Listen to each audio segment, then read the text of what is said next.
இறை வார்த்தை மார்க்கு நற்செய்தி அதிகாரம் 2 இறைவசனங்கள் 23 முதல் 28 முடிய. ஓய்வு நாளில் இயேசு வயல் வழியே செல்ல நேர்ந்தது. அவருடைய சீடர் கதிர்களை பெய்து கொண்டே வழி நடந்தனர். அப்பொழுது பரிசேயர் இயேசுவிடம், பாரும், ஓய்வு நாளில் செய்யக்கூடாததை ஏன் இவர்கள் செய்கிறார்கள் என்று கேட்டனர். அதற்கு அவர் அவர்களிடம், தாமும் தம்முடன் இருந்தவர்களும் உணவின்றி பசியாய் இருந்தபோது தாவீது என்ன செய்தார் என்பதை நீங்கள் வாசித்ததே இல்லையா?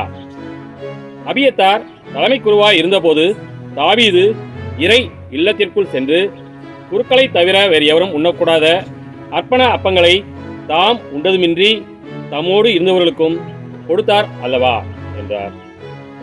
மேலும் அவர் அவர்களை நோக்கி, ஓய்வு நாள் மனிதருக்காக உண்டாக்கப்பட்டது, மனிதர் ஓய்வு நாளுக்காக உண்டாக்கப்படவில்லை. ஆதலால் ஓய்வு நாளும் மானிட மகனுக்கு கட்டுப்பட்டதே என்றார். கிறிஸ்துவின் நற்செய்தி.